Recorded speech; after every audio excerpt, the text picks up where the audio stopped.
குரு பிரம்மா குரு விஷ்ணு குரு தேவோ மகேஸ்வரக குரு சாட்சாத் பரபிரமம் தஸ்மை ஸ்ரீ குருவே நமக. ஓம் ஸ்ரீ ராஜகணபதி ஐயனை போற்றி போற்றி.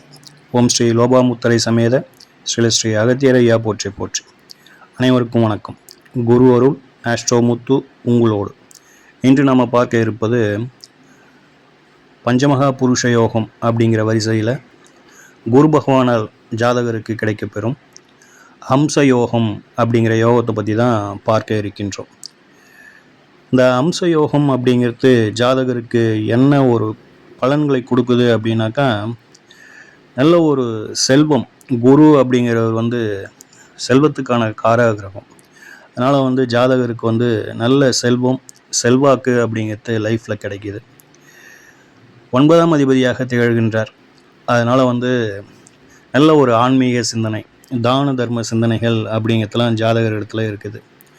சொத்து பத்துக்கள் அப்படிங்கிறதுலாம் ஜாதகருக்கு இயல்பாகவே வந்து சேர்ந்து விடுகிறது. கௌரவம், புகழ், அந்தஸ்து அப்படிங்கிறது ஜாதகருக்கு கிடைத்து விடுகிறது. அப்படிங்கிற மாதிரியான ஒரு நல்ல அமைப்பை இந்த யோகம் அப்படிங்கிறது ஜாதகருக்கு கொடுக்குது.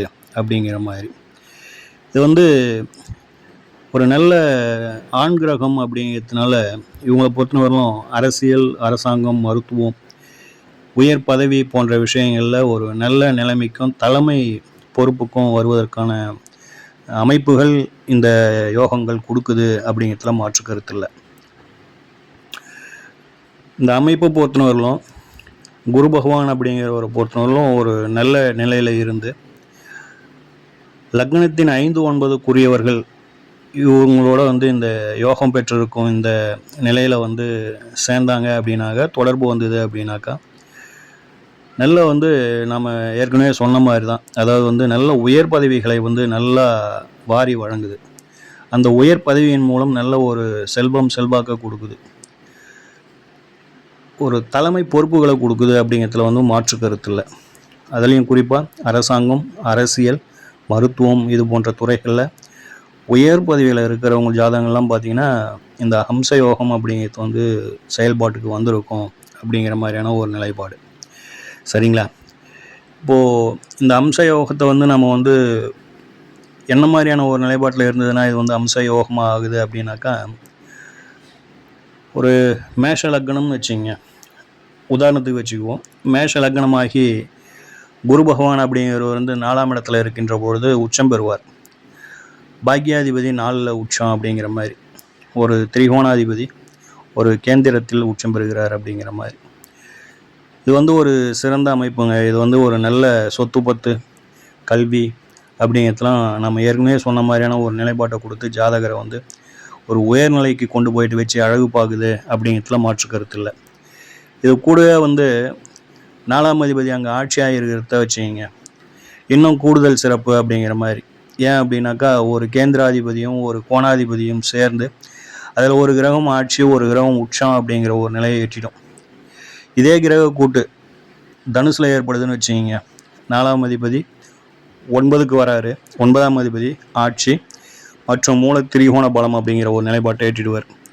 ஸோ இந்த அமைப்பும் பார்த்தோம் அப்படின்னாக்கா, மேஷ லக்னத்திற்கு நல்ல ஒரு உயர்ந்த பதவி, கல்வி, ஆன்மீக சிந்தனை, தான தர்ம சிந்தனைகள், உயர் பதவி அப்படிங்கிறத ஜாதகர் நினச்சி கூட பார்க்க மாட்டாங்க. அந்த மாதிரியான ஒரு உயர்ந்த பதவியில் கொண்டு போய் வச்சு அழகு பார்க்கும் அமைப்பு இந்த அமைப்பு அப்படிங்கிறதுல மாற்று கருத்து இல்லை.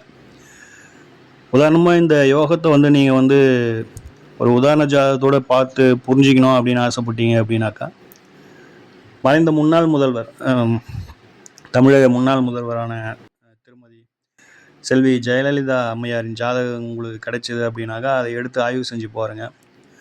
அதில் 7ஆம் இடத்துல குரு ஆட்சியாக இருப்பார். அதன் காரணமாக அவங்க நாட்டிலும் ஒரு மிகப்பெரிய ஒரு மாநிலத்தின் ஒரு மிகப்பெரிய ஒரு தலைமை பொறுப்பில் சிஎம்மாக இருந்தாங்க. அப்படிங்கிறதுல மாற்று கருத்து இல்லை. அந்த குரு எந்த ஒரு கிரகமும் தொந்தரவு செஞ்சுருக்காது. அப்படிங்கிறது கூடுதல் தகவல். நீங்கள் உங்களுக்கு அந்த ஜாதகம் கிடைச்சிது அப்படின்னாக்கா எடுத்து வச்சு ஆய்வு பண்ணி பாருங்கள். ரொம்ப சூப்பரான யோகத்தை கொடுத்துருக்கோம்.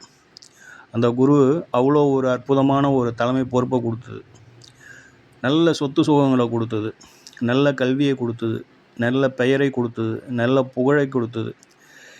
அந்த குரு கொடுத்த மாதிரி அந்த ஜாதகத்தில் வேறு யாரும் கொடுத்துருக்க மாட்டாங்க அப்படிங்கிற மாதிரியான ஒரு நிலைப்பாட்டில் அந்த குரு செயல்பட்டு இருப்பார். அந்த மாதிரியான ஒரு அமைப்பு. ஸோ குருவின் இந்த அம்ச யோகம் அப்படிங்கிறது நல்லா பலமாக இருந்துடணும். பலமாக இருக்கிற அந்த கிரகம் பாதிப்பு இல்லாமல் இருந்துடணும். இதுதான் இருக்கிறதுலே ரொம்ப முக்கியமான ஒரு விஷயம். பலமாக இருக்கிறது முக்கியமல்ல, பலமாக இருக்கிற அந்த கிரகம் பலவீனப்படாமலும் பங்கப்படாமலும் இருந்துடுச்சு அப்படின்னாக்கா அவங்களாம் உண்மையிலே ரொம்ப கொடுத்து வைத்த அன்பர்கள் அப்படின்ட்டு தான் நம்ம சொல்லணும். சரிங்களா? ஸோ இந்த அம்ச யோகத்தை உங்களுக்கு வரும் ஜாதகங்களை இருக்குதான்னு பாருங்கள். இருக்குதான்னு பார்த்தீங்க அப்படின்னாக்கா அவங்க என்ன மாதிரியான ஒரு நிலைப்பாட்டில் இருக்கிறாங்க அப்படிங்கிறதையும் தனிப்பட்ட முறையில் ஆய்வு செய்து பாருங்கள். இதனுடைய நிலைப்பாடு உங்களுக்கு புரிய வரும் அப்படிங்கிற மாதிரியான ஒரு நிலைப்பாடு. ஸோ பஞ்சமகா புருஷ யோகங்களில் குரு பகவான் தரும் இந்த அம்ச யோகம் அப்படிங்கிறது ஒரு அபரிவிதமான ஒரு யோகம் அப்படிங்கிறத நீங்கள் மறந்துடாதீங்க. சரிங்களா?